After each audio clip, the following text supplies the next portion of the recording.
Everything you're about to hear is for education and entertainment purposes only. Whilst we are licensed, we're not aware of your personal financial circumstances. Any advice is general advice. Equity Mates operates under Australian Financial Services Licence 540697.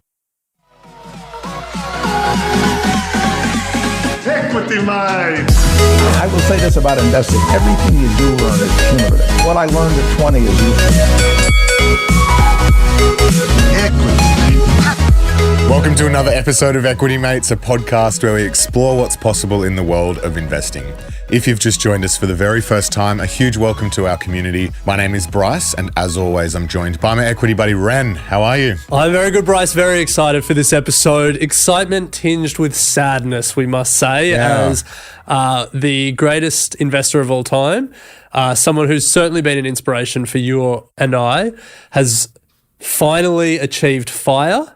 And is hanging up the investing boots at the age of 94 years old. Warren Buffett, the legend that he is, he's going to enjoy his well-earned retirement now. Yeah, well, I think he's still going to be sticking around.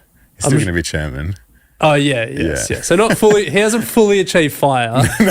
But we're going to talk about Warren Buffett, what his retirement means, and some of the most important lessons that we've learned from him that we think are applicable to all investors in today's episode. We're also going to be covering off the news, and we're going to close out by answering a question around the tools and resources that we find most helpful for our personal investing. So another jam-packed episode. Bryce, let's get into it. News and markets.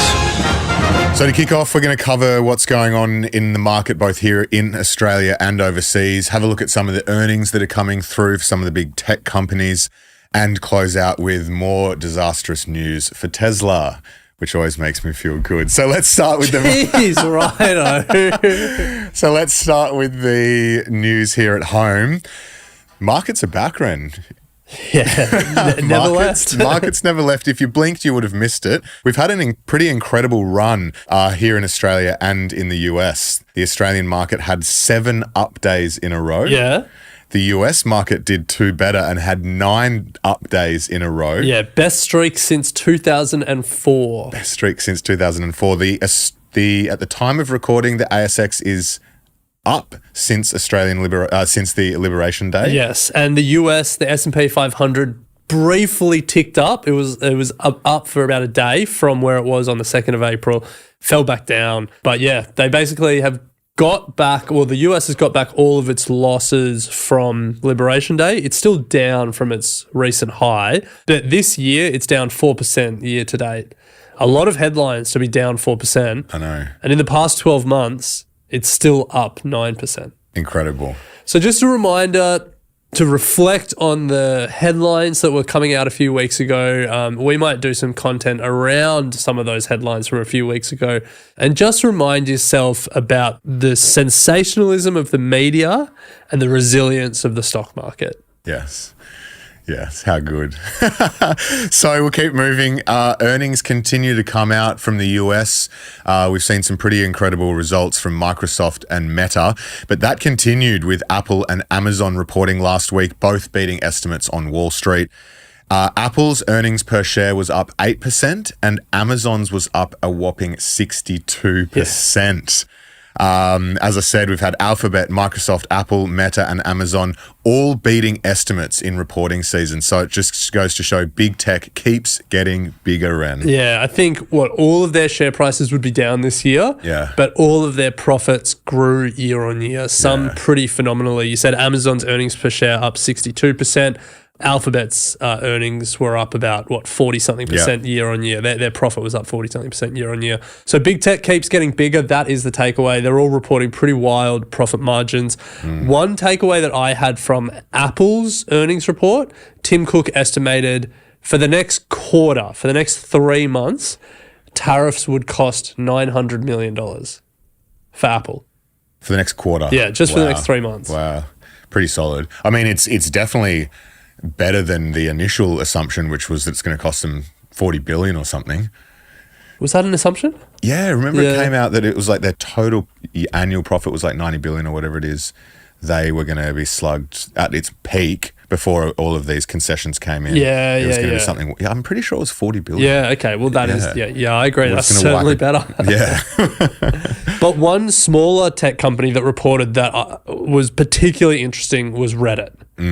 And for me, this was a story of how the market reacts violently to things that are said. Well, good news and bad news stories. So Reddit reported after hours, so after the market closed, but there's after hours trading, so share prices keep moving and you can track them.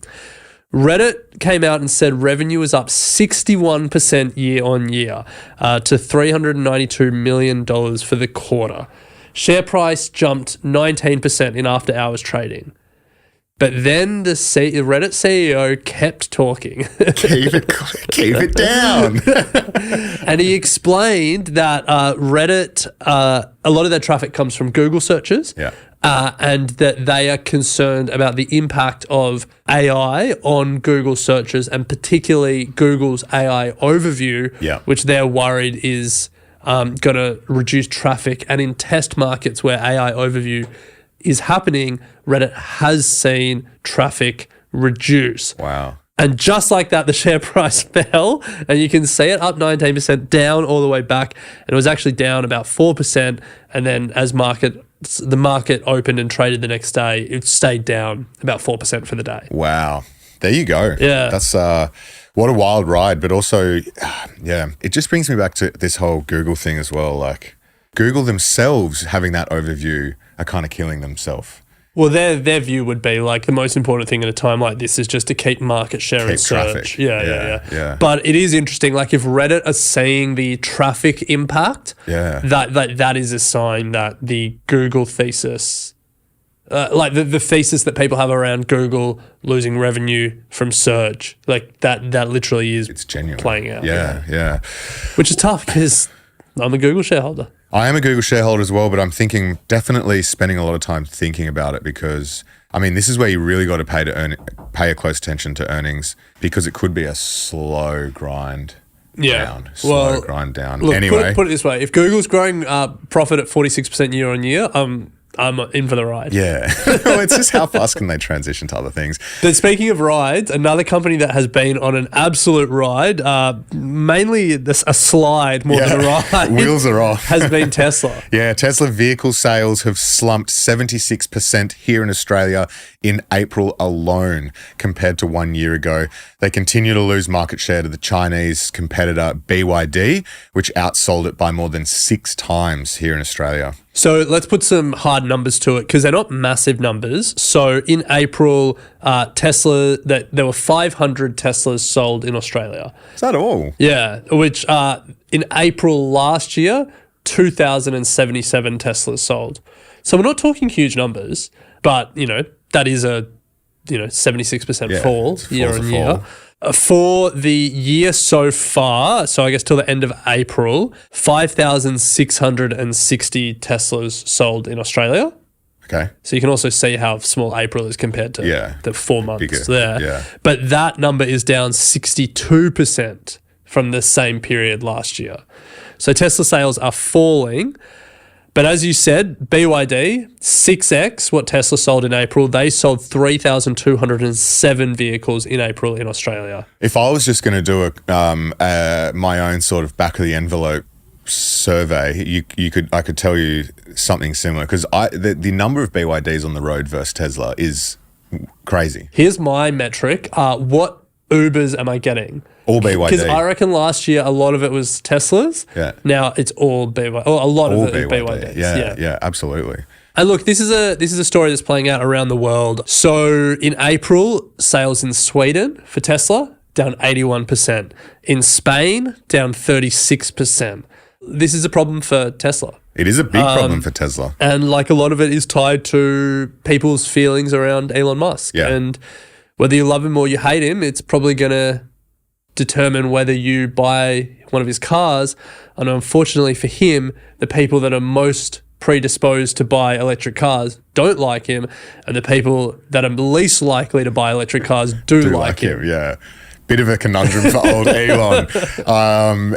Fascinating story coming out a couple of weeks ago as well, that the board started the process of just tapping some executive search allegedly teams on the shoulder to understand who else might be out there to replace Elon. Now, as they came out pretty strongly and said that didn't happen, I feel like these stories aren't just made up out of thin air. Well, the Wall Street Journal reported it, and then Tesla board denied it. But you would think the Wall Street Journal would. They're not just making up stories. Well, they're not. They're not. No. Yeah. Someone who leaked it might be. No, well, I'm saying there are other media outlets that may not have sourced it as well. But But fascinating what's happening. And if you want to keep up to date with the news moving markets, make sure you sign up to the Equity Mates Daily newsletter, 6 a.m. in your inbox every weekday morning, a dot point summary of the news you need to know. We also turn it into a podcast using AI, headlines by Equity Mates.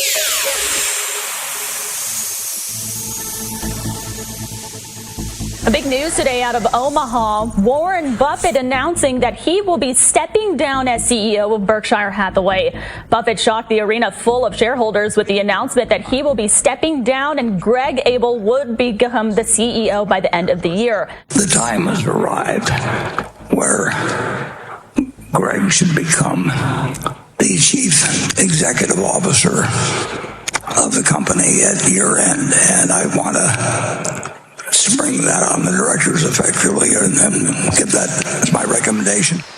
Warren Buffett announced that he would retire at the end of 2025 and hand over the reins of the trillion-dollar company that he has built.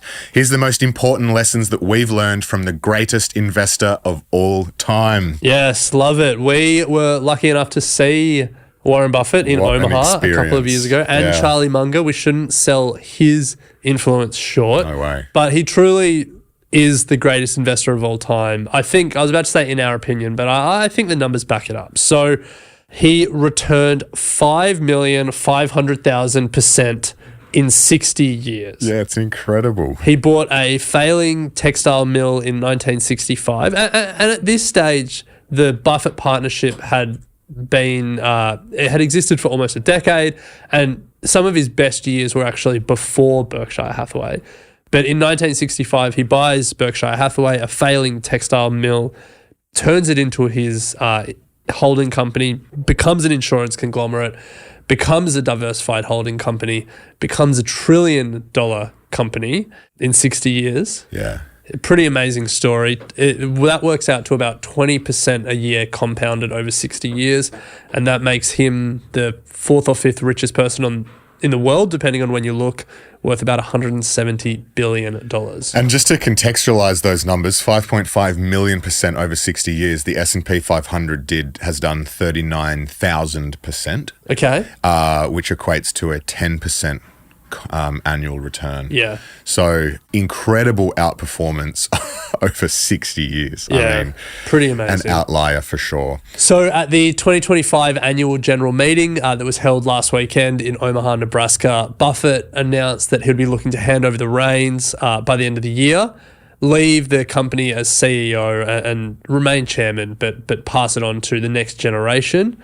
I think fair enough. He's 94, turning 95. Yeah, it's incredible. Yeah. So we're going to take the opportunity to go through some of the key lessons that we've learned from Warren Buffett, Ren, and there's so many to choose from, but today we've got 3, and then we'll close with a bit about Greg Abel himself. So the first one, buy and hold and buy some more. And I think this lesson is particularly pertinent given what we're living through in the market now. But if you look back on Buffett's life, he lived through 15 recessions and counting. He might be able to notch up his 16th this year. Yeah. So for those keeping score, 1929 to 33, 37 and 38, 45, 49, 53, 58, 60 and 61, 69 and 70, 73, 75, 80, 81, 82, 90, 91, 2001, the GFC, COVID, and now potentially that was 15, and now potentially the 16. Yeah. And like those recessions had massive impacts on Buffett's wealth. The stock market crashed, and we can zoom in and sort of see from his net wealth how they affected it. 1973, by that stage he had a fortune of $34 million, but With 73 came the oil crisis, came high inflation, high unemployment. America suffered its worst economic crisis since the Second World War. He lost half of his wealth. From 34 million in 1973, he was down to 19 million in 1974. Damn. But this is a lesson that we want to reinforce over and over again. Buy and hold, buy some more, buy the dip, wait it out. There's never been a dip you shouldn't have bought, because by 1977, his net wealth was back up at 67 million. It was more than double where it was before the recession.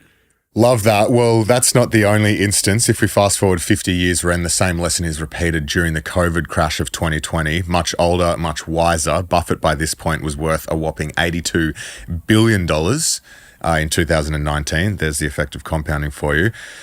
Coronavirus came, stock market crashed in March of 2020, and it was actually his 90th birthday. So not the best birthday present, because his net worth was down to 67 billion, wiping some 20 billion.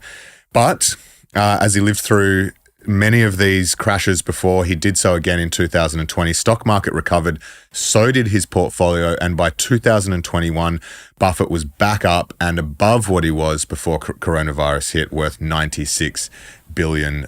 Yes, so we've said it before, we're going to say it again. The stock market has this just relentless grind upwards. The market crash is front page news. The recovery is covered in the business sections and on Equity Mates Investing podcast. Yes. But that is the first lesson that you need to know. Lesson number 2 is you don't need to find unknown names. Warren Buffett's story is not a story of finding those obscure small cap stocks and letting them run. His portfolio are those household names: Coca-Cola, Apple, American Express, Washington Post, Geico. These are companies that are household names that are staring you right in the face, and you don't need to be worried about finding the hidden gem. Yeah, and I think it's really important to stress when he bought them, they were household names as well. I mean, the most recent example is Apple.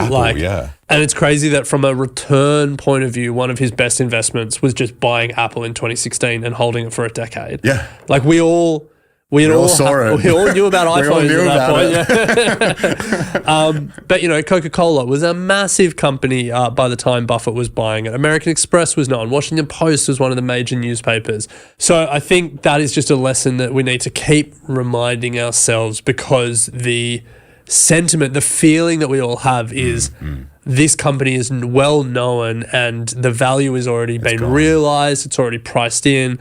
But the lesson from Buffett is that the way that you make real money long term in the stock market is finding those companies that will continue to create more value. It's never about the value that they have in that moment when you're buying them. It's about what they do with the profits they make as they, you know, create new products, expand into new markets, hire the smartest people to keep growing. That backing that innovation and finding those companies that will continue to innovate. And so it's never about what the value is today. It's about what the value they'll create once you own them. Absolutely. I mean, the Magnificent Seven has been that's the exact story over the last decade as well. Lesson number 3 is the effects of compounding are seen later in life. I mean, it's pretty obvious, but Buffett's story is the best illustration of long-term compounding and the effects that can really have on your wealth, and how that final sort of stage of that compounding is where the wealth is truly built. Yeah, 99% of Buffett's wealth came after the age of 50. Growing your wealth is not linear. And like the numbers that we all put up in our lifetime won't be Buffett numbers. Speak for yourself.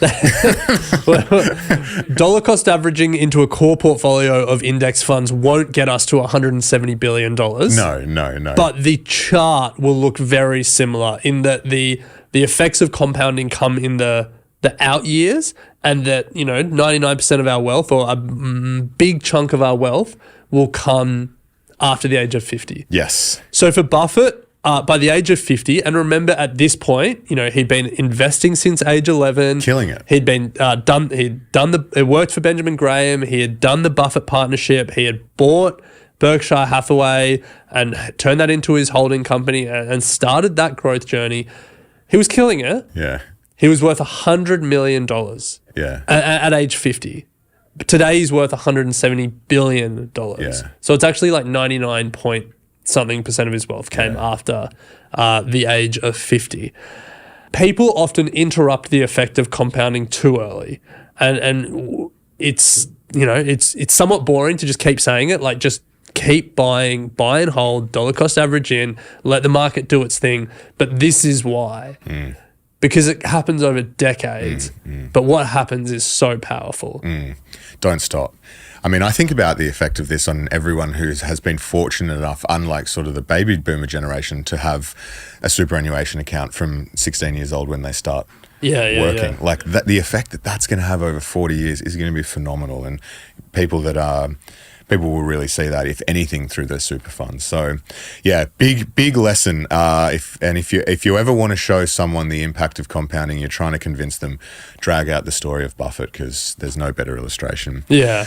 So let's close out by just talking about what happens next for Berkshire Hathaway, because a number of people are shareholders. I mean, if you own the S&P 500 index fund, Berkshire Hathaway is one of the big holdings there. So Buffett is stepping down, and he's named Greg Abel as his successor. Greg has been in the succession plan for a while. It was 2021? Yep. Buffett named Greg Abel as the successor. Yep. And he's been at the company for a while now. Since 1999 has been his entrance. So his story, he used to work for a company called Cal Energy back in the 90s.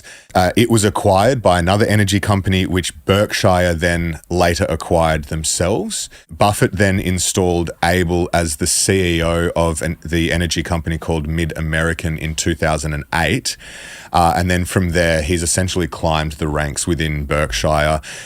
He's the chairman and CEO of Berkshire Hathaway Energy, which I guess is the division that controls all of their energy investments, and he's the vice chairman of the non-insurance operations at Berkshire Hathaway, and has been since 2018. For those unaware, Berkshire is really an insurance play, has a huge insurance business which is looked after by another guy, Ajit Jain, who will still remain as the leader of the insurance business when Greg steps up into his role as CEO of Berkshire. He's on the boards of Kraft Heinz, Nuclear Electric Insurance Limited, and a number of other companies. But has been, I guess, the Buffett protege, so to speak, or has been, Buffett has been working towards this for the last few years. But Ren, for me, huge shoes to fill, if only from the quips that Buffett has at the AGM. Yeah. Well, okay, so over under, Buffett for his AGM fills a basketball stadium, 40,000 seats in Omaha once a year, and holds people's attention for 8 hours as he just answers questions.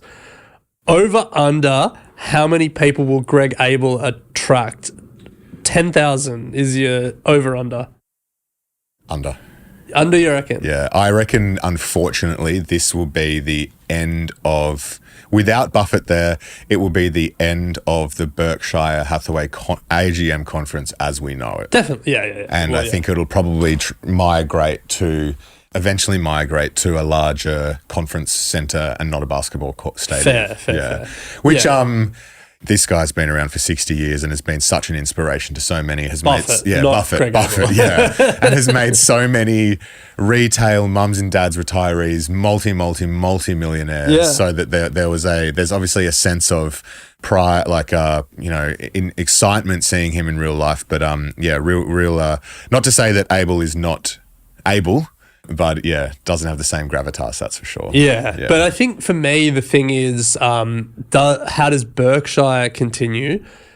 It feels like a lot of it is set up to continue. Yeah. So, the insurance operation is obviously going to continue with Ajit, and then a lot of the wholly owned businesses will continue to do their thing. It's not like Buffett was involved in their day-to-day. No. The question will be use of capital going forward, and there's Todd Combs and Ted Welcher who are brought in to be Buffett's, I guess, stock picking proteges, like the investment managers. And that's really where the question will be. It's like all this cash and profit that the conglomerate is generating, what will it do with that? Will they make the great investment decisions going forward? But, like they've got $340 billion of cash on their balance sheet already. US. So it's not like they've been highly active with their investments. Yeah. And so that'll be the question going forward. You would think over time, this is just my theory, that there will be some agitating to get some of that cash out of the company by investors and stuff like that. Definitely. But that will be, years down the line. Yeah, I mean, it's pretty normal for a new CEO to come in and want to affect some sort of change within their tenure, make some sort of statement. How soon he does that, and he's not going to come out and be like, "Let's deploy $300 billion." But I still my theory, which you don't see widely discussed, is that they're preparing to do the ultimate buyback of Buffett's shares. Yeah, but he has very recently, I think, at the AGM, reiterated that he's not selling a single one of them, and it's all going to be dripped out, given away when he retires his stock. Yeah. So I love that theory. That would be awesome because I'm a shareholder. But he reiterated that his plan is to not sell any. But when he dies, is what I'm saying. When he dies, that's his okay. plan. Yeah. It's all going to sit there and be donated to X, Y, and Z. Fair enough. All right. Well, look, we will continue to watch this space, but it's a sad day when Warren Buffett retires, but I think well-deserved retirement. Let's take a quick break here. On the other side, we're going to answer a question around the tools and resources we use to invest in stocks.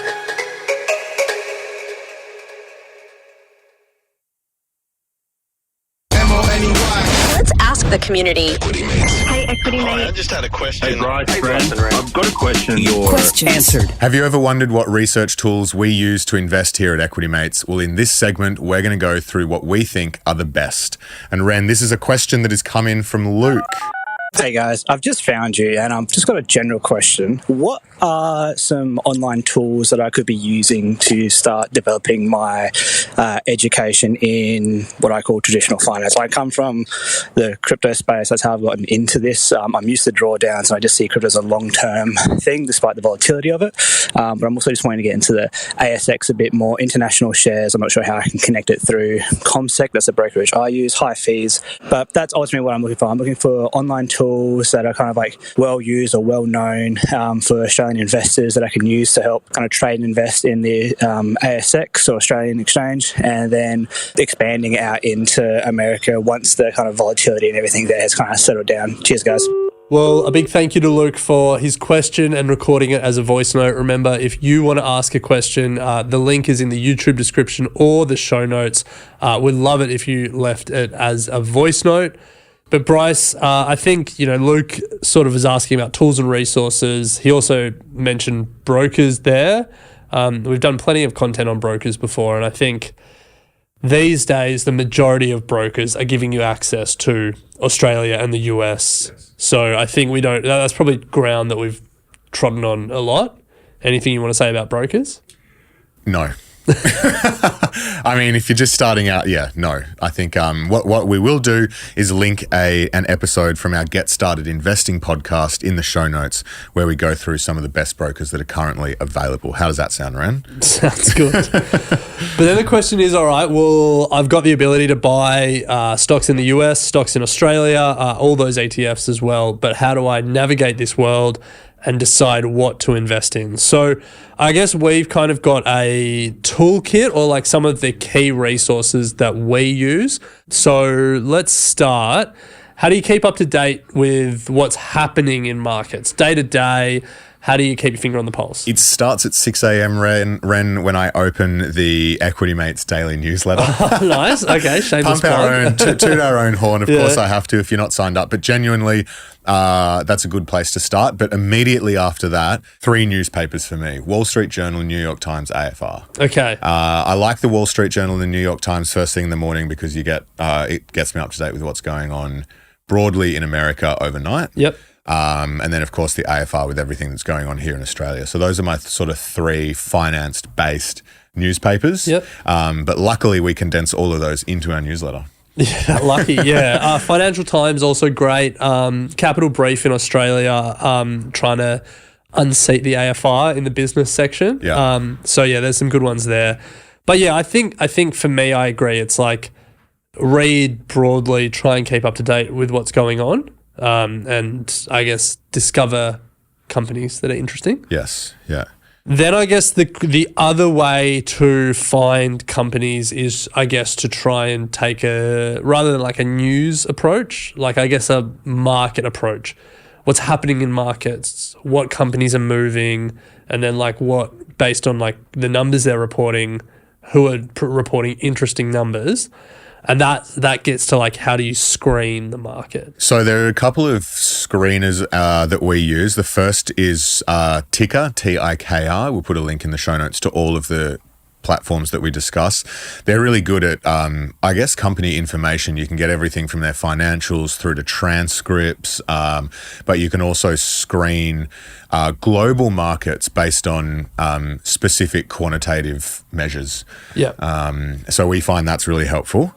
The second is Guru Focus. It's probably a little bit more detailed and provides a lot more data and information. It is both of these. It is paid. I think Ticker has a free option, but Guru Focus is just a little bit more comprehensive. Yeah, I think it's more comprehensive and more expensive, so it just depends on which one you want, Ticker or Guru Focus.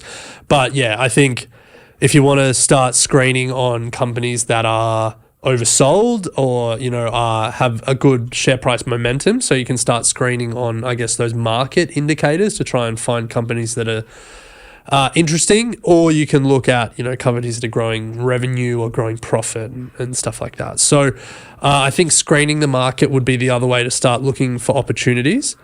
I guess the third way is like, what are other investors buying or selling? And there's a few resources to keep your finger on the pulse of what other investors are doing. I think Twitter remains a good source. Yeah. Highly recommend change your tab to following rather than for you. Then you get the tweets of people you've chosen to follow rather than what the algorithm is spitting out. We've spoken about Reddit before. There's a subreddit called Security Analysis where they every quarter aggregate all the investor letters that are publicly available. And that's always an interesting read to see what professional investors are looking at, what they're buying, what they're selling. And then, you know, there are platforms like Livewire here in Australia where you can get a sense of how Australian investors are buying and selling. We should also give another shameless plug to the Equity Mates Facebook discussion group to hear how everyday Australians are approaching the market as well. So that's probably, I would say, idea generation is probably three key buckets. What's making news, what's moving markets, and what other people are talking about. Yeah. So that's idea generation. I guess the next step down, Ren, is then going deep on individual companies and finding information that way. Yeah. Well, how do you turn an idea into an investment? Yeah. And for me, like the first port of call, every investor we speak to on this podcast says the same thing, which is like, start with the company's own information. Yeah. And so you go to the investor relations website and you can read annual reports, you can see shareholder presentations. But another really, I guess, underrated resource is the company's earnings calls. And there's a platform called Quarter that it's essentially like a podcast app for companies' earnings calls. And you can listen to any earnings calls from almost any company around the world for free.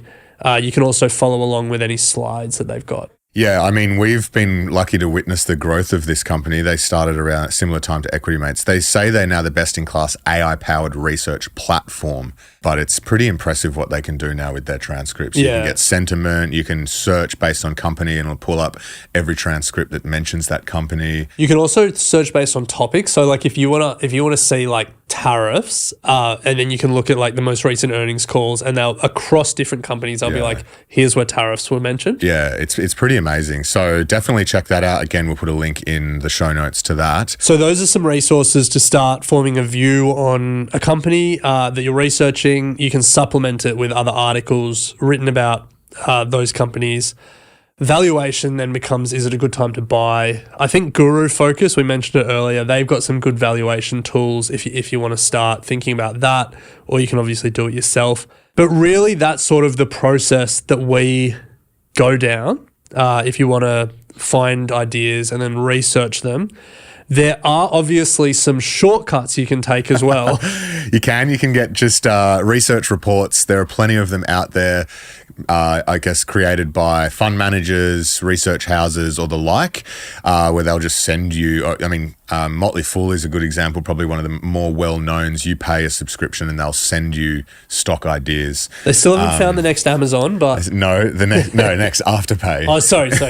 In America, they're advertising as next Amazon. Here it's the next Afterpay, yeah. So one we speak about here on the show is Good Research. Luke Larrative at Seneca Financial Solutions. He sends a couple of stocks a month, but there are plenty others out there as well. Yeah. And then when it comes to tracking your portfolio, there's really two platforms in Australia. There's ShareSite and there's Navexa. Yeah. You're a ShareSite operator? I am, big time, yeah. I think they do a very good job. Has all my portfolios in one, cash, everything. You can just put it all in there to get a good sense of how your total net worth is tracking and performing. They're the main tools we use, but we wanted to do a final category, which is in keeping with the times, AI. Yes. How does AI fit into this? Are we using AI in our research process? Definitely. I think obviously ChatGPT is very helpful. We've spoken on the show about Notebook, Google's one of Google's options where you can throw in up to 50 documents and get it to analyze those documents how you please. But one that I find pretty helpful, Ren, for stuff that we talk about on the show is Perplexity. It's essentially a glorified Google, but they do a really good job at, searching web and presenting information, factual information. It doesn't sort of hallucinate as much as some of the other LLMs. So why do you like that over, say, a ChatGPT? Because everything that Perplexity spits up will have a source next to it, whereas ChatGPT isn't at that stage yet of sourcing everything. It still does more true sort of large language model responses, whereas Perplexity will only respond with what has been sourced from a third party. Okay. So for things like give me the performance of the S&P 500 every year for the last 30 years, it does a better job at that than ChatGPT at the moment. Nice. Okay, so that is, I guess, a summary of the tools we use. Luke, I hope that answers your question. Plenty to go away and explore yourself. We included a lot of those links in our show notes, so you can check those out. But that'll do it for this episode of Equity Mates. Thanks for watching or listening. Make sure you're subscribed wherever you are so you don't miss another episode. We'll be back in your ears tomorrow with an interview with Tony Crescenzi from PIMCO, one of the leading fund managers over in New York, to get an insight on all things fixed income. So stick around, but Ren, we'll pick it up next episode. Sounds good. You have been listening to an Equity Mates Media production.